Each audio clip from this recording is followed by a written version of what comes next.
I've reached my goal. I've reached the creek. I wanted to hit this creek and then follow the creek south, find a good camping spot. And there is some water in the creek, so that's a good thing. I'm kind of depending on it for a water source. Welcome to Survival Theory. I'm out here in the Sam Houston National Forest. I've been out here long enough now where I'm pretty much out in the middle of nowhere right now.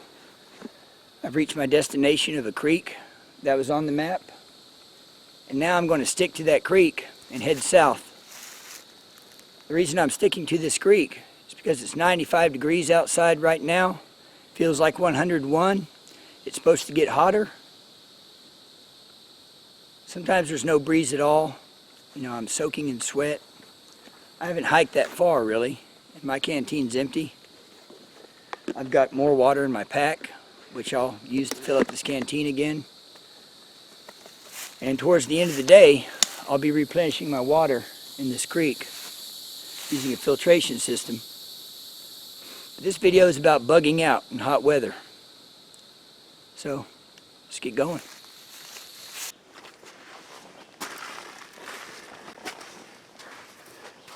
Got some minnows in there.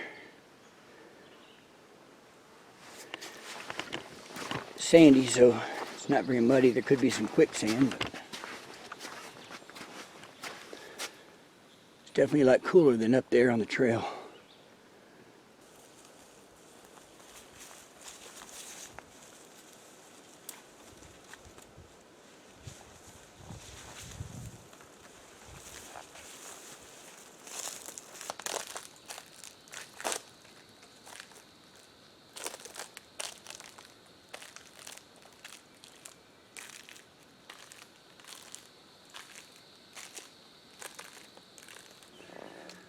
Well, I caught a grasshopper, and this is known as the lubber.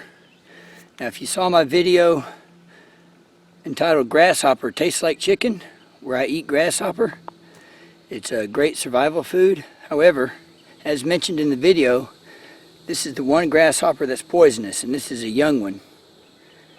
You can see he's very ninja-like, very dark, with a little yellow stripe down his back. He's got a little red on the tail.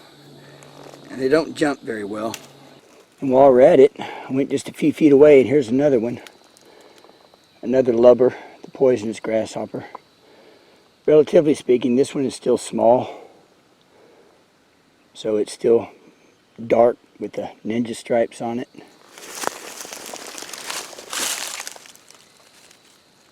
You can see he's very clumsy on the ground. They don't get around very well like regular grasshoppers.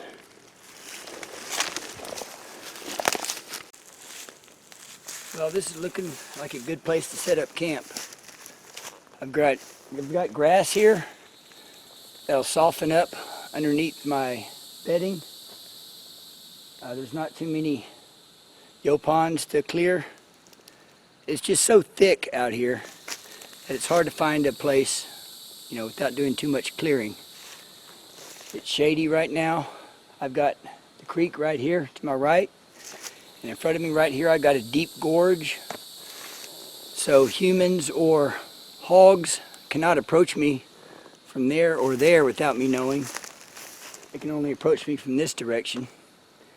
And I'll build a small fire to help control the insects, especially the mosquitoes. You know, just to get some smoke in the air and boil some water later. And so I'll stop here, take a break, drink some more water, and figure out what I'm going to do. But I'll probably set up camp here.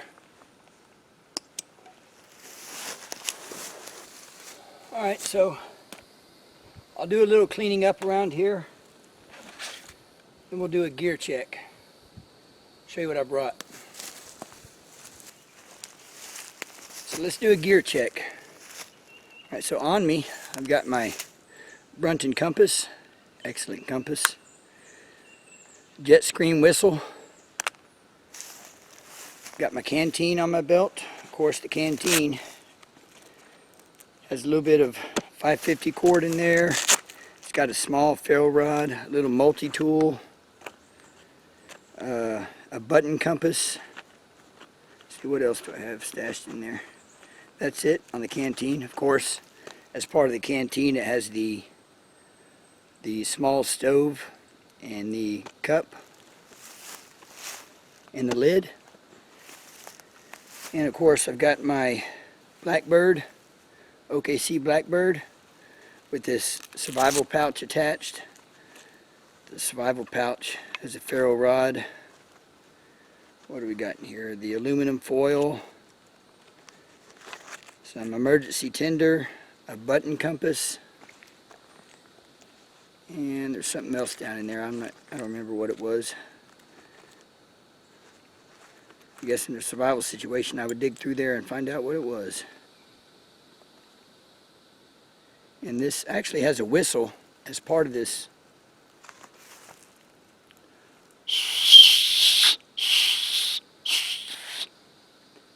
As part of this ferro rod here, it's got a whistle.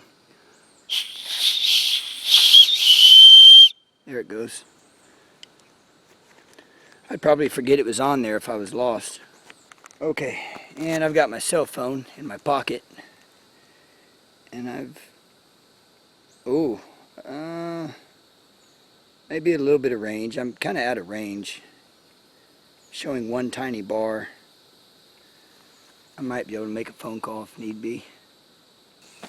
Alright, on the pack, I've got the bolo knife, OKC bolo knife. Of course, that has two pouches on it. This pouch has the small lock blade, some cordage.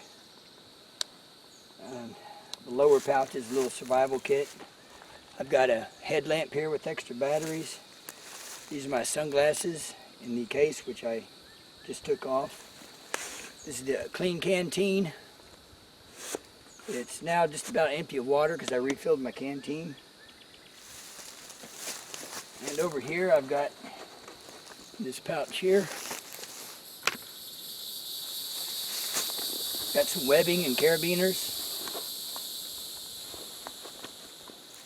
Got a trauma kit right here. Got some ranger beads hanging over here. Alright, in this top pouch here, I've got a few bars, which are pretty gooey right now. Some number 48 bank line, not banker's line, bank line. Got an emergency water, some more bars. Got a dump pouch. I always like using this dump pouch for different things. Insect spray. Got a schmog. I've got the, what is this? This is the Leatherman Wave multi-tool. This is a mosquito net for the head. Real compact, real lightweight. Another emergency water. Solar charged and wind up charged flashlight.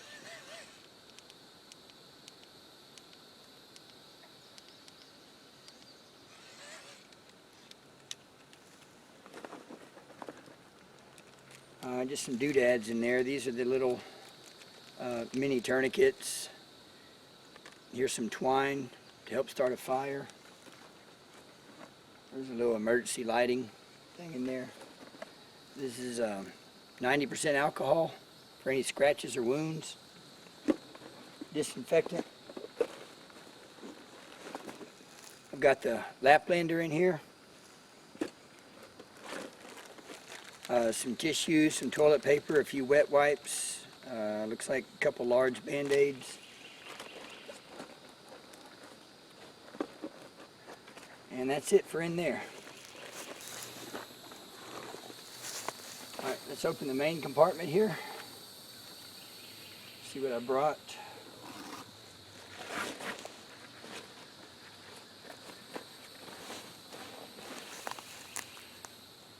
Got a pair of leather gloves,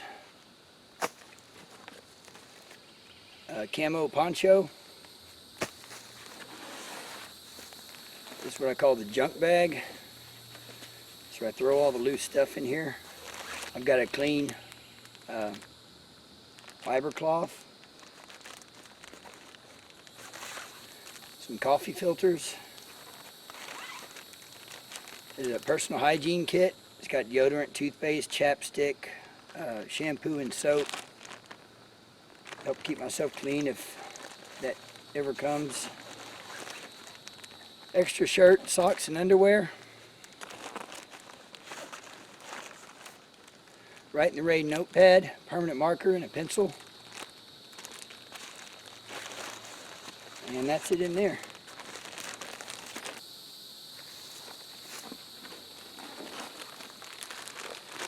That's an extra camera and batteries. This is the water filtration kit. I did a video on this. It's got the Sawyer Mini. Put some coffee filters in here. Strainers. It's got the Canuck outdoor bag in there. Of course, the purifying tablets. Roll of aluminum foil with a lighter.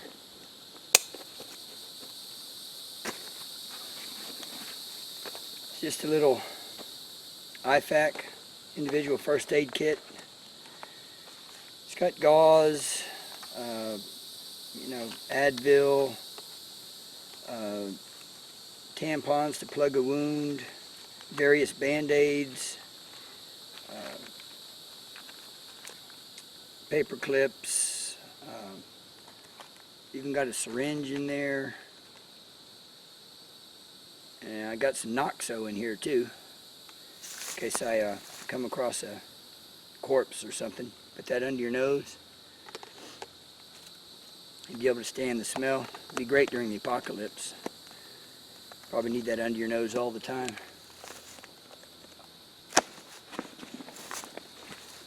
Some more water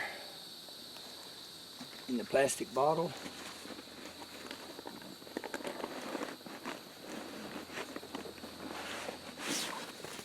And this is my ground kit. It has a lightweight, comfortable cotton blanket. It has my air mattress and a tarp to put under the air mattress if need be. Just a 6x8 tarp. It's pretty lightweight. So I've got a meal in here. Mountain House Mexican style rice and chicken.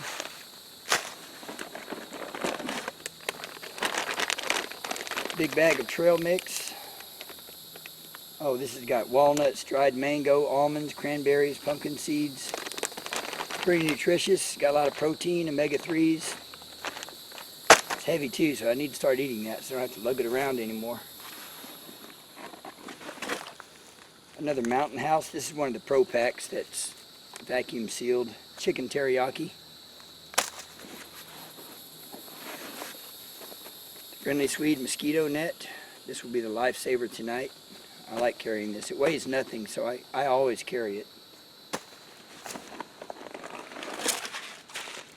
This is the Alpine Air chicken gumbo.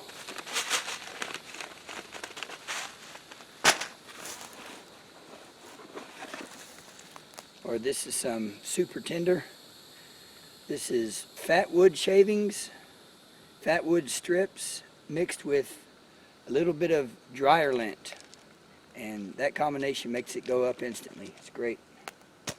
Although I didn't really need to bring it because it's so dry out here, and I'm in a pine forest, but it weighs nothing. And I brought the tarp. This is the 10x10 Superfly Chill Gorilla. It's pretty lightweight. I like it. Emergency fishing kit.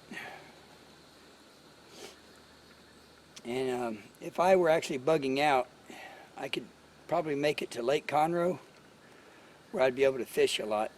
There's a lot of secluded areas around the lake that are surrounded by wilderness. You could do some fishing. Or even some of the rivers. And then of course I got a snake bag. or some people call it a pillowcase.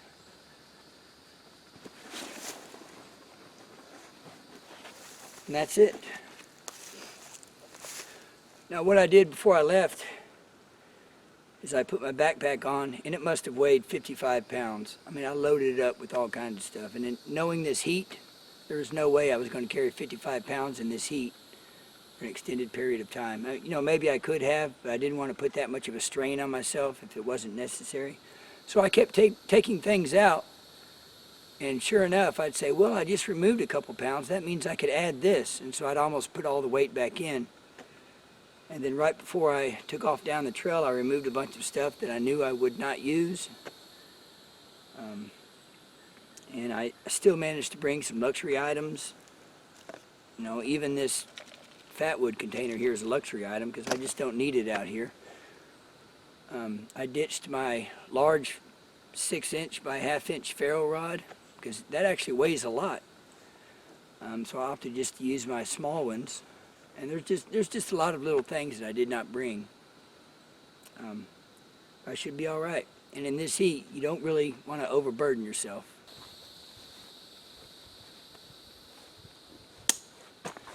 You want to keep your gear stowed away and ready to go. If you're in a bug out situation, you may have to bug out from your bug out place. So just always be ready. Don't have gear strewn out everywhere. Be disorganized, keep it organized, stowed away, and ready to go. First I'll get the canot filled up.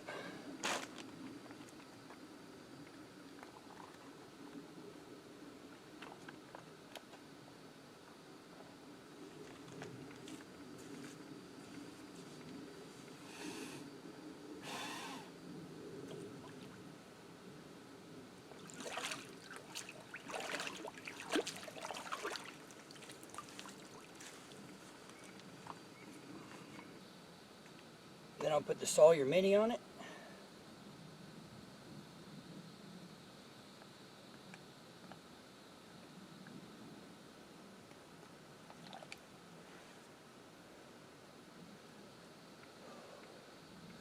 Then I'll hang it up somewhere and drop it into here.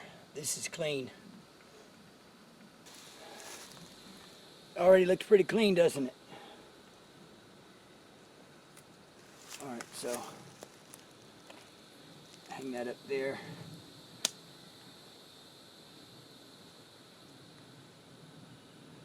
Start the dripping.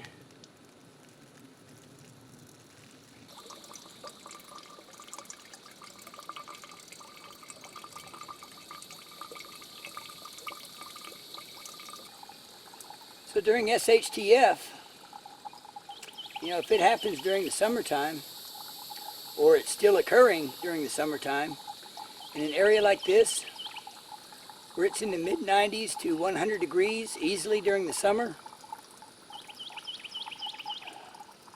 there's not going to be a lot of people out in the woods. I mean, look at the conditions now. People could bring, you know, a refrigerated Camelback out here. They could bring bottled water. They could go on a short hike. They don't do it. They're indoors right now.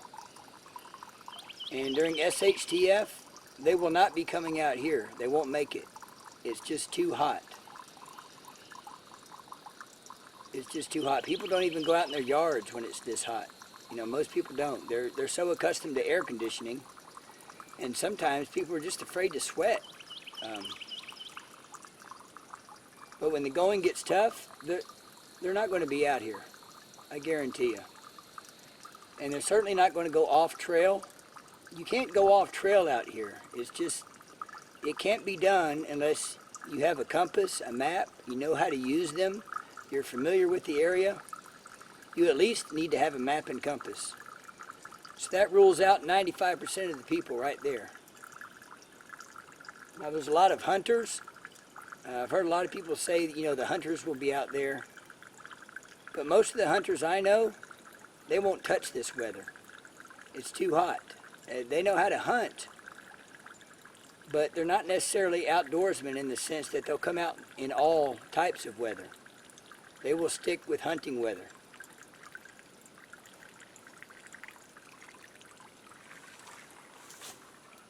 Look at that. I filled up my Army canteen part of the way. Filled this clean canteen all the way.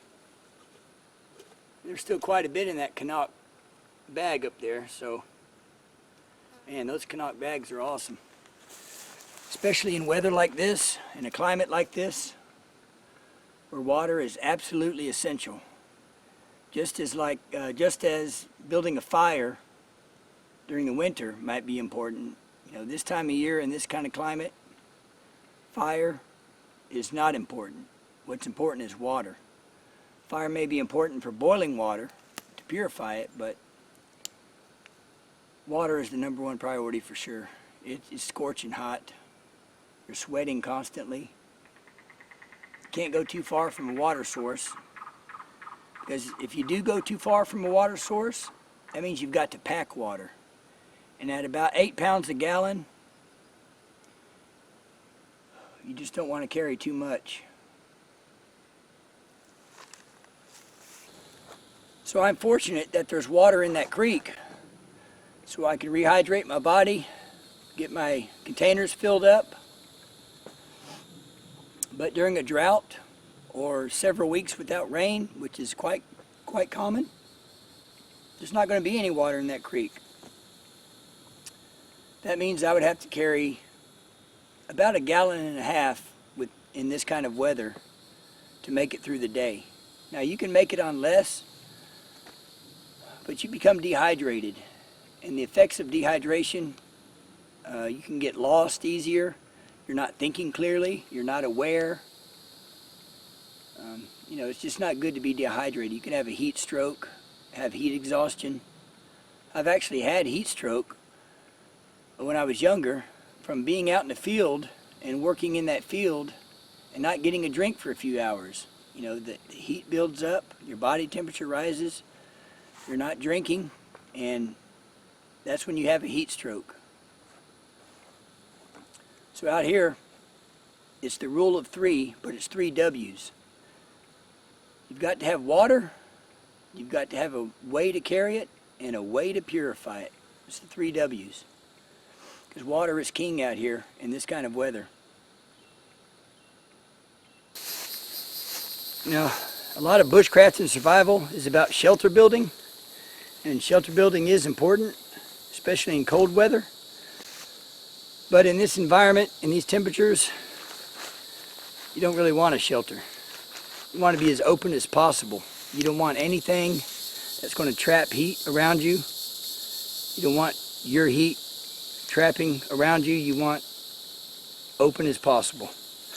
That's why I like to use the mosquito net as my shelter, or even that lightweight tent I just reviewed. It's all mesh top, something like that ventilates very well. Now that would work, but the terrain here is not good for a tent. So I'm going to use my air mattress. Just put a blanket over that. I can put 1 layer of the blanket over me for comfort, and I'll drape the mosquito net over me, and that'll be my shelter. That's about as cool as I can get without a fan or air conditioner. So I'll set up the ridge line, get busy on that. Now whether you're just camping or bugging out, whatever the situation is, in hot weather, usually associated with that is drier conditions. And for sure, there's no snow on the ground to protect the materials around you from catching on fire. So you've got to be very careful with fire. You don't want to burn the woods down. You also don't want any extra heat, so you make that fire as small as it needs to be to get the job done. Tonight I'm building a fire just to have some smoke to help with the bugs and mosquitoes, and to let any panthers or hogs, let them know I'm here with that smoke and a small fire. I need to boil some water so I can have a pretty small fire, and I'm going to build it maybe 7 feet away so that I don't feel any of the heat from it. I'm going to clear out an area here. I've got to clear the ground completely. I can't have any organic debris near the fire. Now ideally you want, a 10-foot ring around your fire. but sometimes that's just not realistic. But you can build a small fire and clear off several feet around it, and as long as you monitor it and watch it, it should be all right. Again, water is scarce and it's valuable right now, but you need to be prepared. Dump water on the fire or around it in case it gets out of control.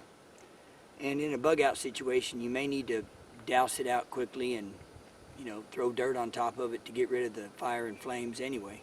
So it's just something to think about when you're building a fire. You don't want any heat from it. You only want a fire big enough to get the job done. Now obviously if you had a shovel, this would be easier to dig, but this ground is pretty soft. And if I pull up this grass, it just leaves dirt behind. So I just pulled the grass and then kind of pushed the dirt around. So I'm in a pine forest. So let's find some fat wood. See if we can get some fat wood out of these knots here. Oh yes, even after all these years of being down and rotten, still very good fat wood, and I can smell it. It's very rich.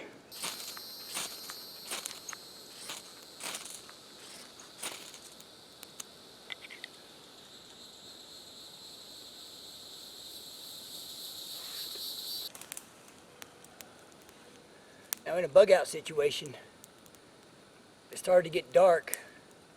Dakota fire pit would work much better. It could conceal some of the light. It would also help block some of the radiated heat from reaching you, which is a good idea because you don't want any extra heat right now. But this time of the day, the woods are so thick, you're not going to be able to see this fire unless you're within 50 feet. And when I went over my gear review, there's something I forgot to show you that I hope I can find, and that's my spoon. So I hope it's in there, and I hope I just overlooked it. And another item is, of course, inside my hat here, I have a piece of camo cloth. Then I have a map, a hand-drawn map of the area, showing the creeks, the trails, any nearby Forest Service roads. So you got to have a map. The compass is great, but you really need a map. Well, I don't have my spoon. Initially I had packed up my Rush 72 backpack, but I decided it wasn't the right size. It wasn't ideal for these conditions, and so I guess I left the spoon in that backpack. It has so many pockets that it was probably buried in one of the pockets. So it's time to improvise, make some sweet gum chopsticks. I think that'll work out. Some bushcraft chopsticks.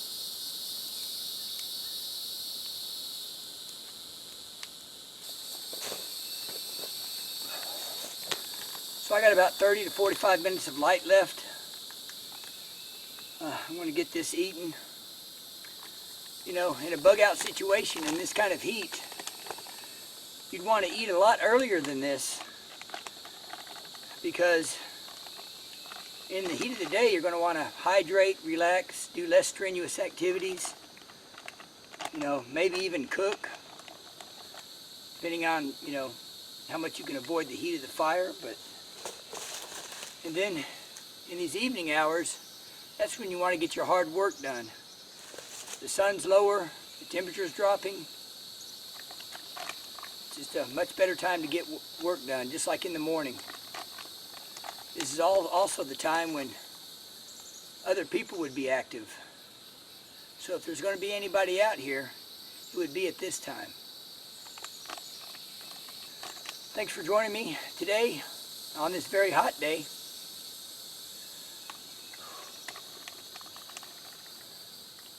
Thanks for watching Survival Theory. Please share, like, subscribe, and I'll see you next time.